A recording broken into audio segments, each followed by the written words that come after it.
음악으로 세상을 풍요롭게 해주는 다양한 음악가들 만나봅니다. 마이 뮤직, 마이 스토리.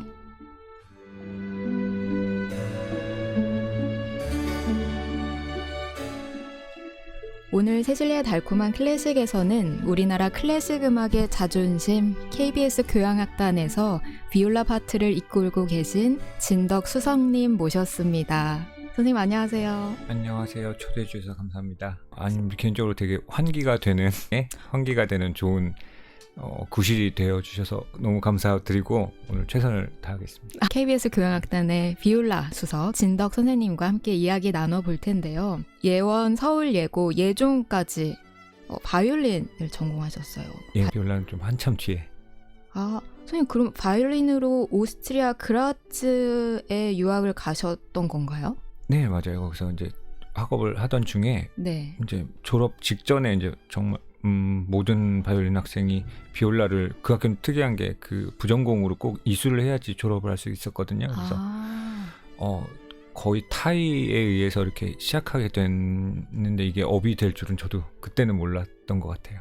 오, 그럼 굉장히 늦은 나이였을 것 네, 같은데요? 맞아요. 그때 29에 비올라를 처음 잡게 되었고요. 와우. 예, 거의 공부 마칠 때쯤에. 그래서 그때 이제 이른 나이가 아니라 현실적으로 고민도 많이 했고, 하고 싶은 거를 그래도 늦은 나이지만 하는 게 낫나 아니면 그냥 해오던 거를 잘 이렇게 마무리하고 가는 게 낫나. 그래서 몇 날 며칠 막 고민도 많이 하고 그런 시기가 있었습니다. 근데 딱 선택을 해야겠다. 어떤 계기랄까요? 아, 그거는 그냥 재밌어서 라고밖에 말을 못하겠어요. 정말 좋아서 재밌어서 흥미로워서 예, 그렇게 하게 됐습니다.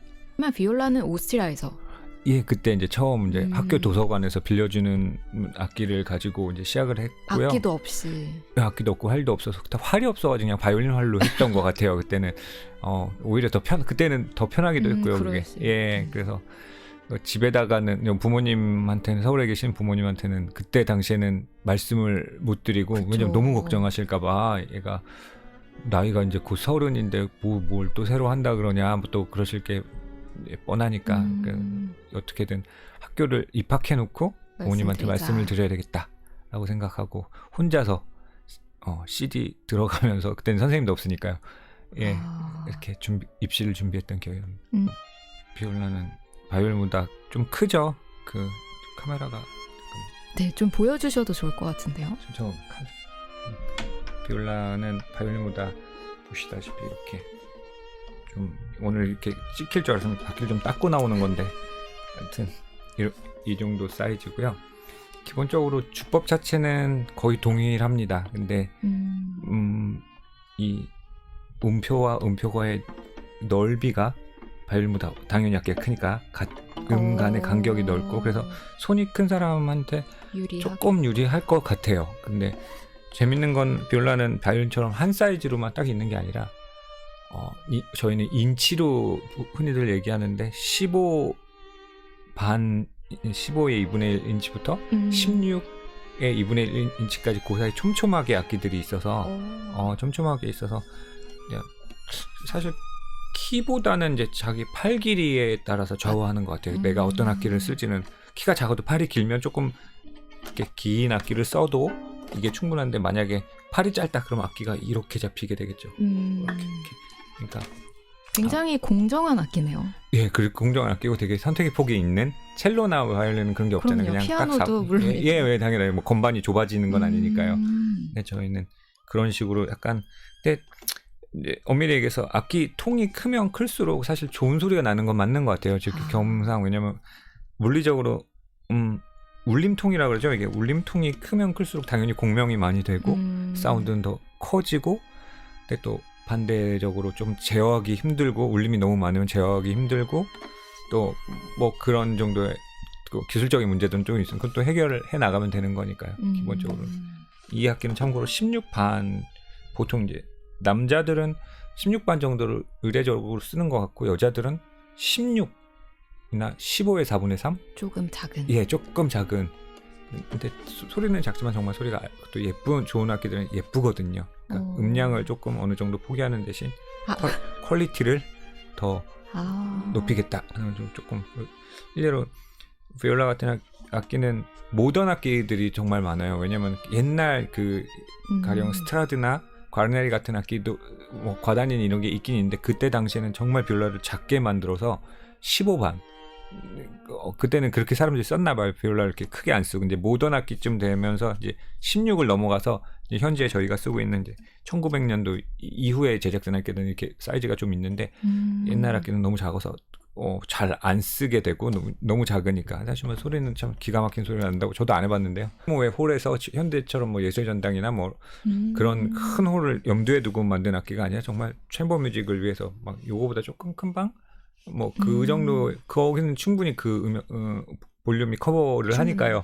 예, 근데 이제 현대로 넘어오면 공연장은 정말 어마어마하게 커지고 작품들도 예, 작품들도 규모도 어마어마하게 커지고 두께도 막 이만해지고 그러니까 조금 악기가 발전해 나가고 있는 것 같아요.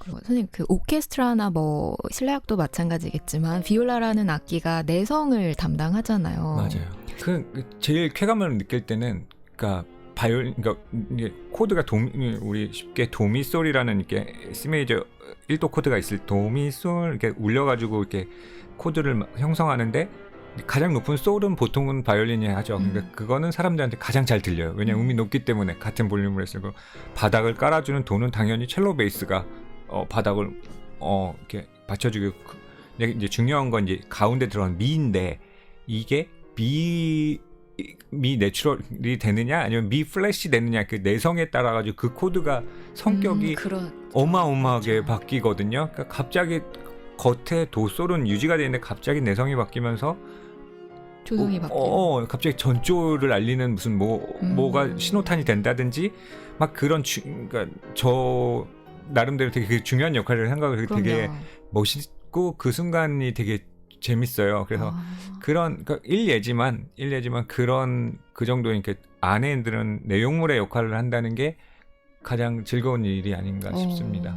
무슨 말인지 알 것 같아요. 저희도 네. 화음 연습할 때 이 내성이 변화하면서 맞아요. 음악이 변할 때 아예 진짜 다른 쪽으로 갈 수 있고 내성이 물론 멜로디가 제일 잘 들리고 중요하지만 그렇죠. 레파토리 얘기도 꺼내보고 싶습니다. 아무래도 뭐 첼로도 그렇지만 비올라는 레파토리가 더 적잖아요. 그렇죠. 정확히 얘기하면 그 솔로 레파토리가 그쵸.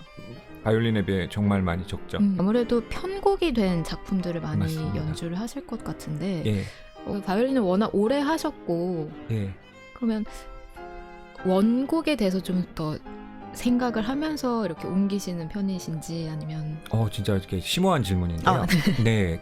갑자기 깊은 질문이 들어와서 그러니까 처음엔 당연히 예를 들어 바이올린 곡이라고 그걸 트랜스된 거를 이제 비올라로 이제 제가 처음 접할 땐 당연히 원곡을 먼저 듣게 되고 하지만 바이올린으로 잘할 수 있는 부분과 비올라로 그 매력이 아예 조금 많이 다른 경우가 많아요. 특히 저희는 클라리넷하고 음역대가 같아가지고 예를 들면 브람스 소나타 같은 거를 보통은 클라리넷 곡을 꼭 해가지고 쓰는데 그러려면 관악기가 가진 매력과 저희가 가진 뭐 예를 들면 클라리넷 없는 비브라토나 아니면 뭐 활의 그 압력이나 이런 뉘앙스나 이런 게 너무 다른 거예요. 걔네는 직선이면 저희는 곡선 일 수 있으니까. 근데 그거를 무조건 이거 원래는 클라리넷 곡이니까 클라리넷을 모방해야지 해다가는 이거는 정말 아무것도 얻어낼 게 없는 거예요. 그럴 때는 언제부턴가 이거는 오리지널리 그냥 비올라를 위해 쓴 곡이야. 잊어버리시는 거예요? 예. 그게 더 이렇게 뭔가 해볼 수 있는 여지도 많고 가능성도 많고 거기 딱 이건 클라리넷 곡이니까 숨은 여기서 쉬어야 되고 프레징은 여기까지 그거는 이제 그 악기로 했을 때 얘기고 제 말이 조금 뭐 다르게 동의 안 하시는 분도 있을 수 있다 생각을 하는데 저는 그렇습니다. 저는 그냥 제 가진 악기가 가장 잘할 수 있는 거 가장 그쵸. 매력적인 그게 또 부분. 편곡의 매력이자 목적이죠. 맞아요. 그렇군요. 선생님께서 또 방금 말씀하셨다시피 바이올린과 비올라는 엄연히 매력이 다르다. 잘할 수 있는 게 다르다.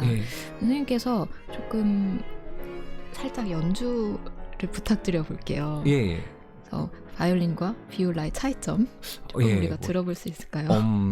예.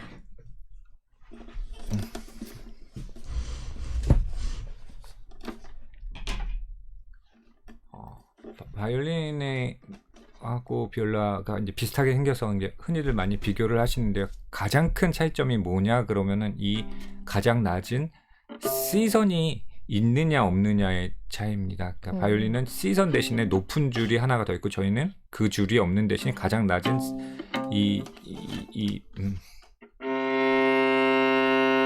가장 낮은 이 음이 있어요. 근데 이게 가장 큰 무기고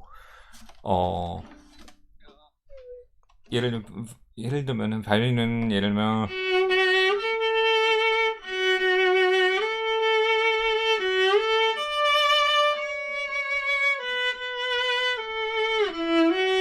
뭐 예를 들면 이런 음역대로 노래를 할 수 있을 때 저희는 아빠 목소리 같죠 좀.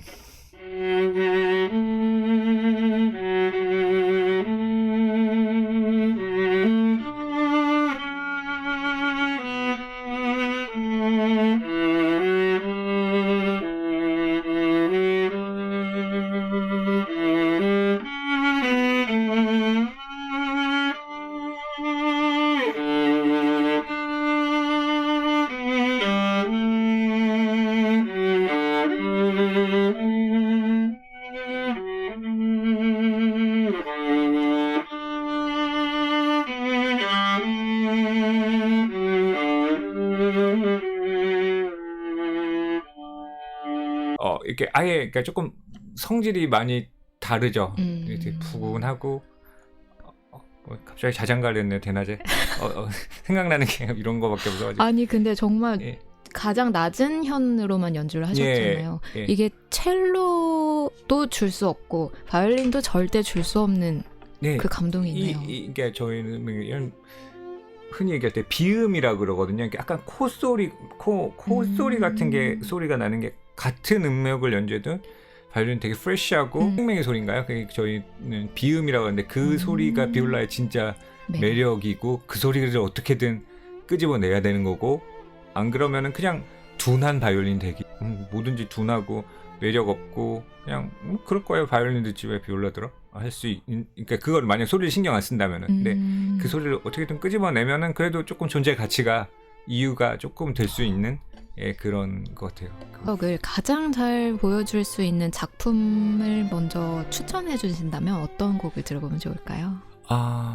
일단 막스 브루흐 흔히들 가장 유명한 곡은 그 바이올린 협주곡이 가장 유명한데요.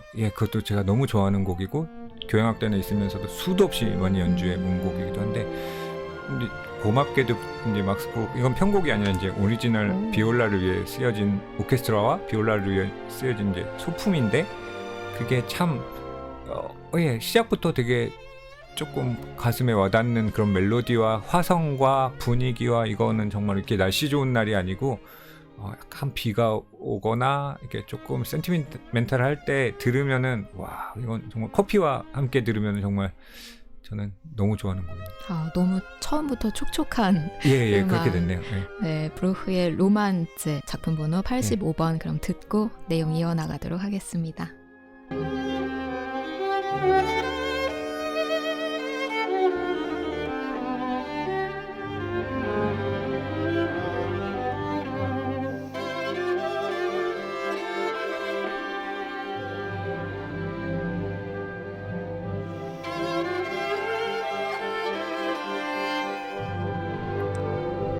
아니 이분 바이올린도 그렇게 진짜 괴물처럼 하시는 분이 비올라까지 이렇게 하시면 참 이건 참 상도덕에 어긋나는 그러니까요. 율리아 피셔도 그렇잖아요. 율리아 피셔는 피아노도 해보면 움직임은 지향해야 된다고 생각합니다. 맞습니다. 네, 우리 수성님이 몸담고 계신 KBS 교향악단 이야기 안 할 수가 없겠는데요. 선생님께서 또 오래 몸담으셨는데 입단하신 특별한 또 과정이 있으시잖아요. 네, 뭐 과정이라기보다 이제 저희 작은 아버지께서 그러니까 삼촌께서 옛날에 80년대 90년대 이제 KBS 교향악단에서 비올리스트로 이렇게 단원으로 활동을 하셨었어요. 그래서 저도 대물림에서 삼촌한테 아주 아기 때 악기를 이제 배우기 시작하게 됐는데 그때 이제 명절날이나 이번 같은 설날에 이제 친척들 모이게 되면은 그냥 을의 어른들이 그냥 덕이는 커서 KBS 가야지, KBS 가는 거지, 뭐 이렇게 해서 그때는 KBS가 사실 방송국인지도 몰랐고, 아주 뭐 아기 때는 그냥 이게 약간 가스라이팅이 된 것 같아요. 그냥 가야 되는 곳, 무조건 가야 되는 곳. 그래가지고 어찌저찌 하다 보니까 또 좋은 타이밍에 오디션 공고를 보게 되었고, 또 되게 좋은 운이 따라가지고 이렇게 그 자리에 앉게 되었고, 지금까지 재밌게 다니고 있습니다. 아니 근데 이게 너무 겸손하게 말씀하시면 아니에요. 좀 곤란합니다. 제가 조사한 바로는 선생님께서 비올라를 잡으신 지 얼마 안 됐을 때 네. 부수석으로 활동을 하시다가 예. 지금 이렇게 수석으로 또 다시 공채를 보고 올라가셨다. 예. 그쵸. 처음에 그때 벌써 이제 14년 됐네요. 처음 오디션 본 게 이제 그때는 이제 비올라를 이제 석사만 하고 그 전까지는 아까 말씀드렸다시피 바이올린을 오래 했기 때문에 비올라로는 이제 겨우 이제 음자리표가 다르잖아요. 기본적으로 음자리표도 이제 겨우 적응한 상태고 레파토리도 2년 동안 참 그래도 열심히 했지만 그 수십 년 비올라 한 사람도 레파토리도 많이 물리적인 시간이 없기 때문에 많이 부족하고 그래서 언감생심 수석을 지원하지는 못했고요. 그때도 수석이 공석이었는데 그래서 그때 수석, 부수석, 단원 이렇게 세 자리를 뽑는 공고가 되게 났었어요. 이게 흔한 기회는 아닌데 그래서 정말 몇 날 며칠을 단원으로 어플라이를 했다가 또 밤에 생각하다 그래도 한번 욕심을 부려봐. 부수석으로 또 클릭해가지고 바꿨다가 또 다음날 또 운전하다가 아닌 것 같은데 또 이걸 며칠 하다가 그냥 저희 집사람이 그냥 부수석을 하라고 그래가지고 모르겠다 이러고 이렇게 그러고 이제 떨어지면 말고 뭐 마음 편하게 봤던 것 같아요. 그때는 다시 왜냐면 미국 유학이 지금 거의 결정돼 있는 상황이었거든요. 그래서 이제 나가기 얼마 전에 이게 공고가 떠가지고 뭐 잘 안 돼도 예정대로 나는 과정 무슨 이수하러 미국에 갈 거니까 하고 근데 이게 또 그래서 오히려 더 마음 편하게 할 수 있지 않았나. 그러면 부수석으로 활동 얼마나 하시다가 수석이 되신 한 건가요? 5년, 6년 정확한 횟수는 그냥 5, 6년 했을 거예요. 근데 그때도 이제 아까 말씀드린 그때 수석 자리라는 게 어느 교양학단이라 그렇지만 이게 안 뽑아요. 공고는 내놓고 잘 못 뽑아요. 악장도 마찬가지고요. 이게 뭐 제가 제 자랑하는 게 절대 아니고 이게 정말 운과 이게 약간 절대평가식이기 때문에 그날 온 사람들에서 최고점을 뽑는 자리가 아니라 일정 최고점 당은 물론이고 일정 점수를 넘어가야지 온 심사위원들 그 평균치가 그래야지 이렇게 뽑는 자리이기 때문에 처음에는 정말 약간 장님된 기분이에요. 그래서 부끄럽진 않아요. 뭐 모든 이제 새로 보는 악보에다 한글로 다 써놔요. 외음마다 솔, 라, 샵, 파, 이렇게 써. 그래서 음표를 보고 내가 연주한다기보다 한글을 읽으면서 연주를 하는 경우가 많았고 이제 그게 계속 하다 보니까 이제 익숙해지고 이제는 뭐 조금 거기에 대한 거는 당연히 많이 없습니다. 그렇군요. 네. 우리 앞서 작은 아버지께서 또 KBS 교향악단 비올라 단원 맞아요. 지휘자로도 활동하고 계시잖아요. 맞습니다. 우리 KBS 교향악단 이야기를 좀 더 해볼 텐데 우리 악단만이 가지고 있는 어떤 색깔, 강점이 있을까요? 뭐 부산시향도 너무 훌륭한 악단이고 대한민국에 정말 역사가 깊은 악단이 많다고 들었는데 유일한 가장 큰 프라이드는 가장 오래됐다는. 처음에 이제 국립교향악단이었나? 하여튼 그걸로 이렇게 출발을 해서 이제 다시 KBS로 넘어갔다가 다시 국립교향으로 갔다가 다시 KBS 이런 여러 가지 과정들이 있었는데 그러니까 저희 지금 보는 악보도 보면은 뭐 예를 들어 올해 피가로의 결혼이나 이제 베토벤 심포니 같은 아주 오래된 악보들을 아직도 저희가 사용을 해요. 60년 전 쓰던 악보들을 아직도 잘 이렇게 거의 유물이에요. 그래서 거기에 이제 뭐라고 도장이 찍혀 있었냐면은 독일 정부가 한국에다가 기증한 악보예요. 그때 우리는 너무 못 살 때니까 악보를 이제 독일 정부에서 베토벤 심포니나 모차르트 같은 건 이제 거기 직인이 이제 찍혀 있어요. 그 도장이 그런 우리나라 막 6.25 끝나고 막 이랬을 때 들어온 악보들을 지금도 사용하고 있고 그 악보가 중요한 게 아니라 그동안 이제 오래되었다. 그 스타일이라든지 옛날부터 급조된 뭐 어떤 스타일이 아니고 계속 저도 처음에 입단했을 때 많이 스타일을 배우고 거기 동화되려고 노력을 많이 하고 뭐 내가 뭐 나 잘났다고 뭐 이거 아니에요 뭐 이런 게 아니라 좋은 거를 계속 신입 단원이 들어올 때마다 학습을 시키고 그런 것들 그 전통 이거는 그 한 단기간에 뭐 이렇게 뭐 잘하는 사람을 막 헤쳐 모여가지고 짠 하고 만들 수 있는 그런 건 아니기 때문에 그런 건 아니기 때문에 그런 거가 되게 특이한 것들이 많아요. 참 옛날에는 이게 카메라가 나오나요 지금? 네. 옛날에 우리 어릴 때부터 하나 둘 셋 넷 지휘자가 이렇게 예를 들면 졌잖아요 기본적으로. 근데 소리가 나는 타이밍에 저는 KBS에서 가장 처음에 힘들었던 거는 보통 이제 첫 음을 낼 때 딱 하나면 여기서 이제 지휘자가 여기서 소리가 나야 되는데 저희 경영학단 같은 경우는 지휘자가 빰 그리고 또 앞줄에 앉아 있으니까 빰 하고 이제 맨날 혼자 먼저 나가는 거예요. 그 타이밍을 모르니까 이 경영학단의 타이밍을 모르니까. 근데 이제 항상 바톤이 완전히 가슴이 지금 위로 올라가고 약간 쉬고 빰 뭐 이 타이밍 그러니까 아주 일례로 사소한 예로 이런 것부터 익히는 거 그런 타이밍 같은 거 처음에는 너무 불편하죠. 근데 지금은 이제 저도 모르게 그렇게 하고 있더라고요. 얘기만 들어도 스트레스 받네요. 근데 그게 KBS의 스타일인 거예요?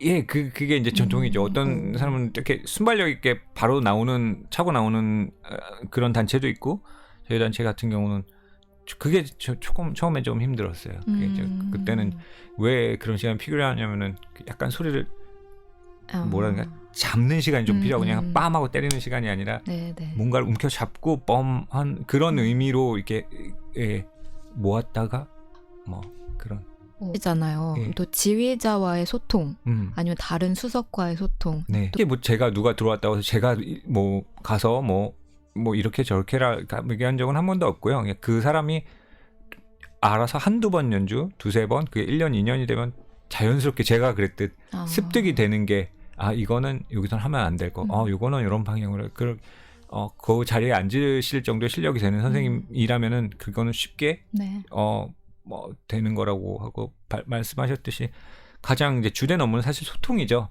그러니까 수석이라고 해서 다른 단원들보다 소리를 2배를 크게 내야 되고 뭐 이런 건 없어요. 다 이분 맨 뒷줄에 앉은 선생님이나 저나 같은 뭐 볼륨으로 하지만 제가 해야 될 거는 그러니까 말씀하신 그 지휘자와의 소통 보통 수석을 통해서 그러니까 제가 악장 그리고 다른 파트의 수석들이랑 여기는 예를 들어 가장 단순한 예로 활을 뭐 업이냐 다운이냐 활 올림활이냐 내리면을 맞추는 것부터 시작해서 뭔가 애로사항이 있고 음악적으로 뭐가 궁금한 게 있을 때 이거를 누가 저한테 여기 어떻게 하라는 거야? 뭐 물어보면 제가 그걸 지휘자한테 제가 답해줄 수 없는 부분이면은 지휘자한테 여기가 조금 불확실한데 이거 어떻게 하면 좋겠냐? 이거 악보에는 피아노라고 써있는데 왜 자꾸 조금 큰 소리를 요구하는 것 같은데 당신이? 그러면 그게 진짜 이거 악보보다 조금 크게 해도 돼? 아니면 여기서 좀 빨라질 거예요? 뭐라든지 이런 걸 조금 불확실성을 조금 없애주는 역할? 그런 게 답니다. 근데 그게 이제 보통 영어로 많이 하니까 아주 힘듭니다. 2월 28일에 또 큰 연주를 준비하고 계시잖아요. 그러니까 이제 다음 주에부터 보통 이제 연주 전 3번 정도 리허설을 모든 연주를 정도를 잡고 있는 게 이제 스탠다드인데 매 1년이 12개월이니까 12번의 정기 연주회가 있어요. 12번에. 근데 그거는 이제 정말 저희가 목숨을 걸고 하는 연주들이에요. 12번은 이제 정말 기라성 같은 협연자와 정말 존경할 만한 그 지휘자들이 오셔서 하는 정기 연주회가 12번이고 그 외에 뭐 특별 연주, 일반 연주, 뭐 찾아간 연주하면 연간 100회 80회에서 100회를 저희가 소화를 합니다. 그러니까요. 정말 이것저것 뭐 지방 연주, 해외 연주 뭐 이렇게 막 전국적으로 이제 돌아다니는 그런 스케줄인데 이게 뭐 연주의 경중이라는 게 사실 없죠. 찾아가는 소편성이라고 뭐 대충 해도 되고 말씀하신 다음 주 뭐 쇼스타코비치 연주라고 막 더 열심히 하고 이런 건 없는 것 같아요. 그래도 매 순간 저희는 긴장하고 있어야 되고 매 순간 하여튼 최선을 다하려고 하고 있습니다.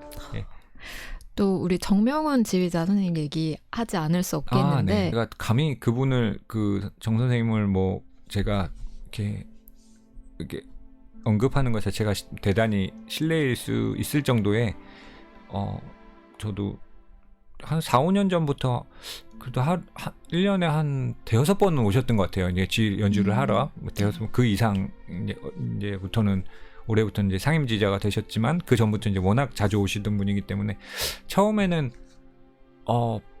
되게 적응하기가 여러 가지로 쉽지 않은 분이었어요. 그러니까 일단 말씀하시는 게 되게 뭐든지 되게 음악적이세요. 그러니까 크게, 작게, 빠르게, 느리게 이렇게 공업적으로 표현하는 거를 되게 못 하시는 것 같아요. 오. 예를 들어 뭐 템포를 조금 빠르게 하고 싶다 그러면 선생님 표현 방법으로는 뭐가 있을까? 뭐 거기 좀 산뜻하게 해달라고. 음정이 높다. 그냥 음정이 높아요 이렇게 얘기를 안 하시고 거기 좀 음이 좀 날카롭게 들린다.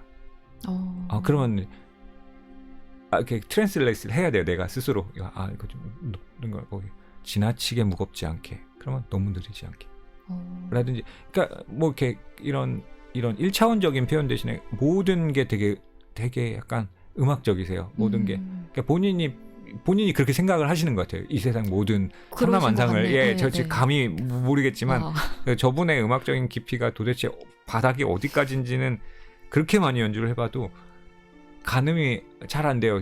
이게 그냥 선생님은 저희가 이해를 할 수 있을 만큼만 요구를 하시고 큰 그림은 자기가 그리고 계시고 저희가 할 일은 마치 장기말처럼 그 지시에 따라서 연주를 하다 보면 가끔 그 뜻을 알려주실 때도 있어요. 여기는 어떤 뜻으로 여기는 매사에 이유가 있으시거든요. 여기를 설령 조금 느려지고 싶다 그러면 왜 느려지는지 왜 그 이유를 명확하게 알고 계시고 그리고 그 연세가 꽤 되시는 걸 수십 년 동안 정말 좋은 외국의 오케스트라를 데리고 와 함께 이렇게 같이 수많은 연주회를 하신 분이기 때문에 이분이 원하시는 소리가 정말 구체적으로 머릿속에 있으세요. 그러니까 단지 뭐 음원이나 이런 걸로 이론적으로 접해서 여기는 이렇게 해야 돼라는 지휘자가 아니라 이분은 수십 년간 그 좋은 소리를 이 부분에는 절대 꼭 나야 되는 소리가 있는 분인 것 같다는 인상을 받아요. 그 절대치가 있어요.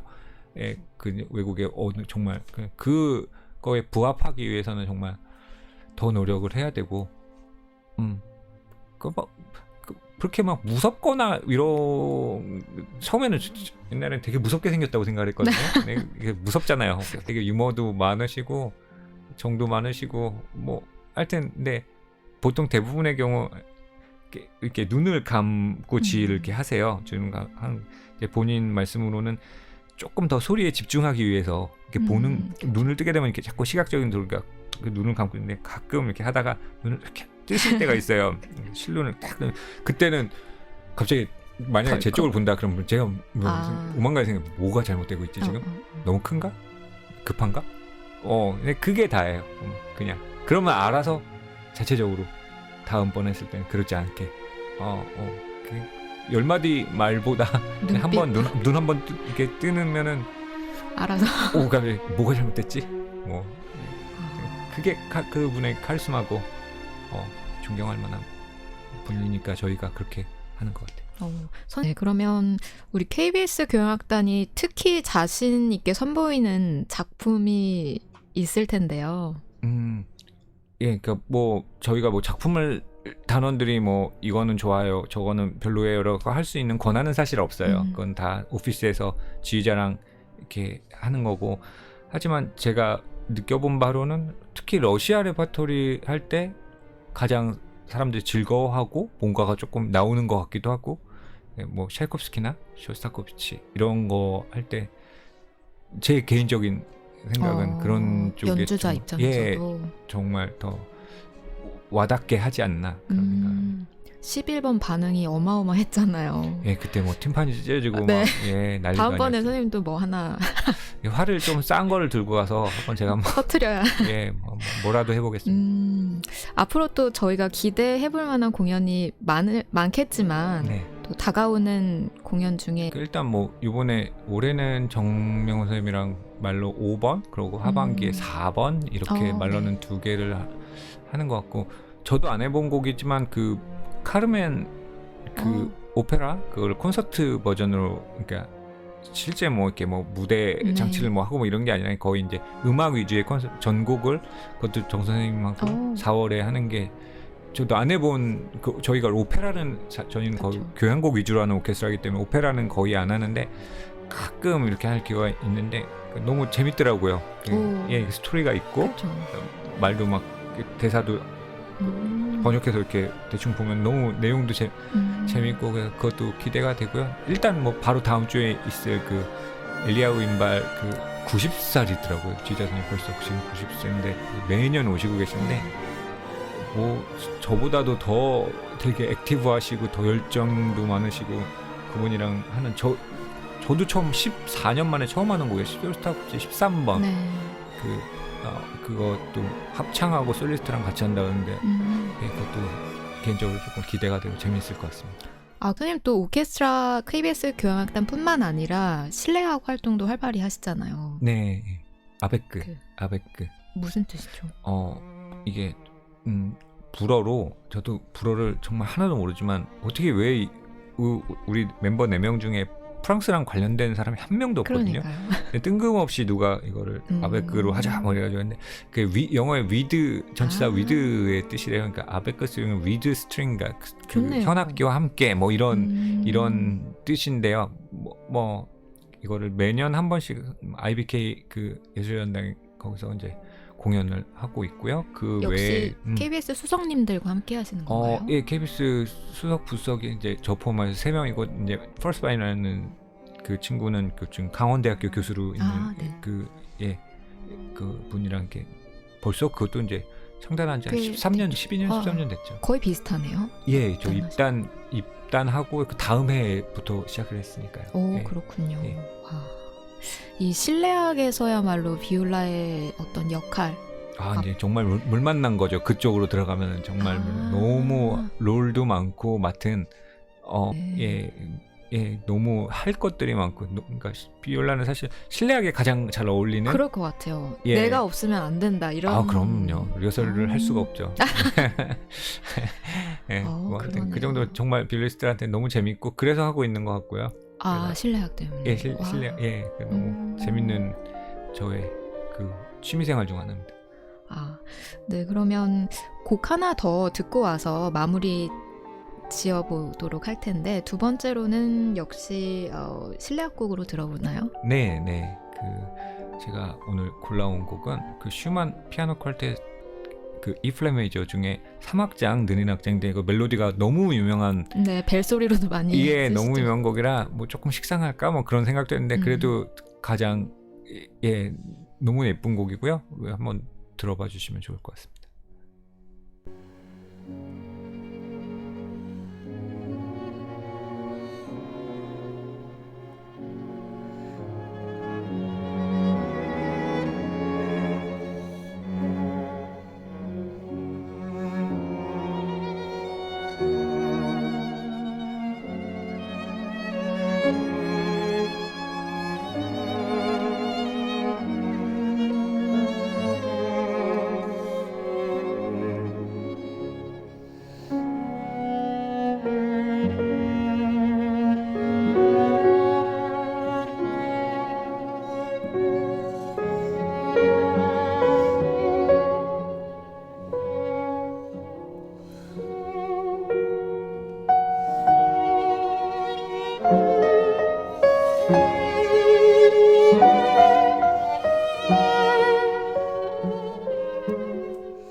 오늘 세실야의 달콤한 클래식에서는 KBS 교향악단 비올라 수석 진덕 선생님과 함께 하고 있습니다.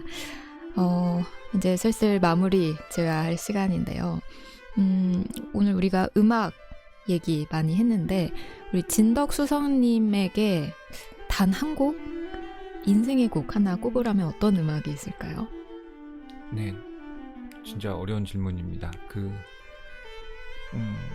클래식 곡으로는 제가 이제 아까 말씀드렸는데 비올라를 처음 하게 된 게 부전공으로 시작을 했는데 이제 처음 내준 숙제, 그 선생님이 내준 숙제가 있었어요. 그게 이제 바하 첼로 모음곡 중에 이제 3번 프렐류드를 이제 첫 곡으로 받은데 당연히 거기 음표를 못 읽으니까 다 한글로 빼곡하게 아직도 그 악보가 집에 아마 찾아보면 있을 거예요. 그냥 도솔 뭐 도시라솔 이렇게 적어놓은 게 있는데 그 곡이 제 마음에 안 들거나 그렇게 매력이 없으면 아마 없었다면은 비올라를 지금 안 하고 있었을 수도 있어요. 그러니까 아마 그럴 거예요. 근데 이제 처음 내준 그 숙제곡이 미루다 레슨 가기 전날에 처음 이제 악보를 켜가지고 혼날까봐 뭐 그래도 예의는 지켜야겠길래 그렇게 읽기 시작했는데 이제 그 곡의 매력에 빠지고 그러다 보니까 그 곡을 연주할 수 있는 악기의 매력에 빠지고 그래서 그 곡이 뭐 그렇게 길지도 않거나 2분 남짓 할까요? 근데 그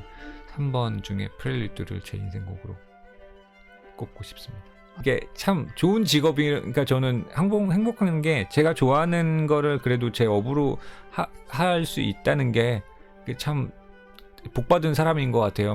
복받은 사람이고 그러니까 그 정말 좋은 지휘자와 뭐 내가 진짜 좋아하는 곡을 한다 그러면 아침에 이제 여의도로 가는 출근길이 되게 소풍 가는 것처럼 아직도 그럴 때가 있어요. 근데 정말 내가 특히 브람스 심포니 이런 걸 좋아하는데 그런 날은 아침에 가면서도 와 재밌겠다 뭐 이러면서 출근할 때가 있어요. 예, 그 실제로 연주 중에는 더 좋을 때도 많고요. 근데 이런 거를 우리 내 아이도 느끼면은 이게 정말 좋은 직업이니까 정말 그래도 아름다움을 추구하는 직업이잖아요. 뭔가 계산하고 뭔가를 뭐 이런 것도 사회에 꼭 필요하지만 단지 아름다움만을 위해서 이렇게 경제 활동을 할 수 있다는 게 얼마나 흔치 않은 감사한 그런 거죠. 항상 아름다운 생각하고 아름다운 소리를 내려고 지저분한 소리 안 내려고 노력하고 그 고통스럽긴 하지만 그게 그래서 시키고자 하는데 모르죠. 뭐 지금 이제 40개월 됐는데 정말 뭐 지금 악기 이렇게 두면은 뭐 그냥 뭐 이렇게 아직 재주가 있는지 없는지도 모르겠고 근데 이제 정말 재주가 없거나 진짜 하기 싫어한다. 없기는 힘들지 않을까요? 저도 그걸 바라는데 가끔 돌연변이가 있더라고요. 그래서 그렇군요. 정말 너무 싫어한다만 아니면 시키고 싶어요. 제 욕심에는 얘도 좀 이 즐거움을 조금 나랑 공유했으면 좋겠고 그런 욕심이 있습니다. 아빠로서. 와, 이렇게 행복하게 악단 활동하시고 음악 활동을 하시기에 매일 이렇게 매진이 되는 악단이 되지 않았을까 이런 생각도 드네요. 그것도 정말 광고에도 많이 나오고 첼로와 이거 비올라로 연주하는 많이 되는 곡인데요. 슈베르트의 아르페지오네 소나타 그 중에서 가장 유명한 1악장을 한번 들어보고 싶습니다. 네, 선생님 다음 기회에 또 뵙도록 하겠습니다. 감사합니다. 기대해 주셔서 감사합니다.